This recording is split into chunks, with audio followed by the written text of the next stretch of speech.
Paper lengthy હતું એ વાત સાચી છે, પણ કેમ લેન્ધી હતું? એક્ઝામિનરે જે ટ્રીક કરી હતી, બે ટ્રીક કરી હતી. હું તમને એક્ઝામિનરની ટ્રીક બતાવું છું. એમણે કેવી બે ટ્રીક આપણી જોડે અહીંયા એક્ઝામમાં પેપરમાં કરી.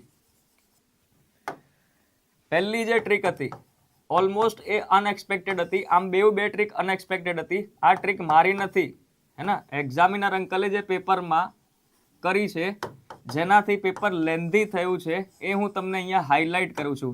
સૌથી પહેલી ટ્રીક કે જે કંઈ પણ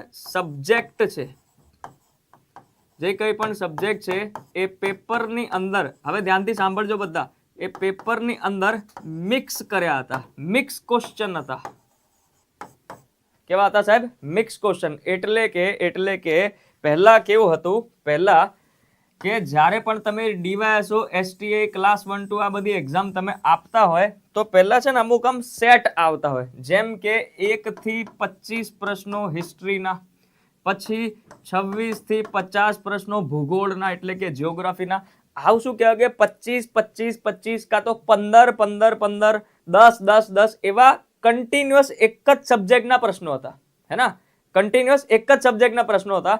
હવે અહીંયા કેવું કર્યું કે બધું જ મિક્સ કરી નાખ્યું. એટલે એક પ્રશ્ન ભૂગોળનો હશે તો એના પછી મેથ્સ આવી જશે, એના પછી બંધારણ આવી જશે, એના પછી ઇતિહાસ આવી જશે, એના પછી કલ્ચર આવી જશે, એના પછી ઇકોનોમી આવી જશે, બધું જ મિક્સ. એટલે કે પહેલી ટ્રીક જે એક્ઝામિનર અંકરે કરી, પેપરને લેન્ધી વધારે બનાવી દીધું. કેમ? આપણે બ્લેમ નથી કરતા, આપણે શીખીએ છીએ કે આવું ક્લાસ 1 2 માં પણ થશે. એટલે આપણે મેન્ટલી પ્રિપેર્ડ થવા અહીંયા આવ્યા છીએ કે પેપર લેન્ધી શા માટે હતું? કેમ કે બધા જ પ્રશ્નો કેવા હતા? મિક્સ હતા. એટલે કે તમે જો એક પ્રશ્નને શોધવા બેસો, તમે આઈડેન્ટિફાય કરવા બેસો, તો તમારું ટાઈમ વેસ્ટ થાય. હવે તમે હિસ્ટ્રીના ક્વેશ્ચન તમે અહીંથી શું કહેવાય સર્ચ કરવા બેસો તો તમને વાર લાગે, બરાબર છે? એટલે તમારે કાયદેસર જે કોઈ પણ સેટ છે, ક્વેશ્ચન નંબર 1 થી છેક 200 સુધી તમારે આ સિક્વન્સમાં જ તમારે ચાલુ રાખવું પડે.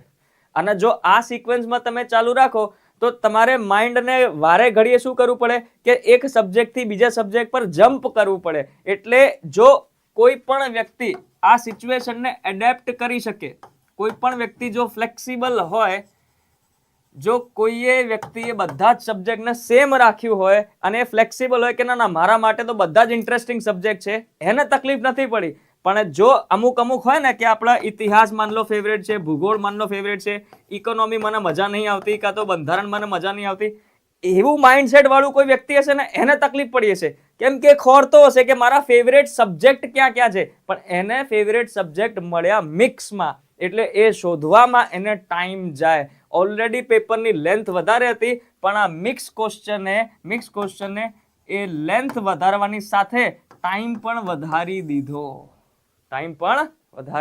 ખબર પડી? સો પહેલી જ જે ટ્રીક હતી એસટીઆઈમાં, આવું જીપીએસસીમાં ક્લાસ 1 2 માં થશે. હવે મેન્ટલી પ્રિપેર્ડ થઈ જજો કે પ્રશ્નો કેવા આવશે? મિક્સ આવશે. એટલે કે પોતાને માઇન્ડને અહીંથી ટ્રેન કરજો કે વાલા હવે તું શોધતો નહીં એક સબ્જેક્ટને, જે આવે દે ધનાધન પહેલેથી છેલ્લે સુધી કરજે, બરાબર છે? કેમ કે જ્યારે તમે સ્ટાર્ટિંગમાં 2-3 મિનિટ પેપરને નિહારો ને, પેપરને જોવો ને, ત્યારે તમને ખબર પડી જાય. શું કહેવાય? ત્યારે તમને ખબર પડી જાય કે મિક્સ છે કે પેટર્ન વાઇઝ છે. પેટર્ન વાઇઝ હોય તો તમને વધારે મજા આવે, મિક્સ હોય તો તમારે ફ્લેક્સિબિલિટી રાખવી પડે, હે ને? એક સબ્જેક્ટથી બીજા ક્વેશ્ચનમાં તમારે તરત જ સ્વિચ થવું પડે. આ એડેપ્ટેબિલિટી આપણે એડોપ્ટ કરવી પડશે, આ એડેપ્ટેબિલિટી આપણે શીખવી પડશે, બરાબર? એટલે વધારેથી વધારે હું શું આપીશ? હવે ટેસ્ટ આપીશ, એટલે કે મોક ટેસ્ટ હું આપીશ. બોલો, આટલી વાત ખ્યાલ પડી? પહેલો પોઈન્ટ ખબર પડ્યો કે પેપર લેન્ધી કેમ હતું?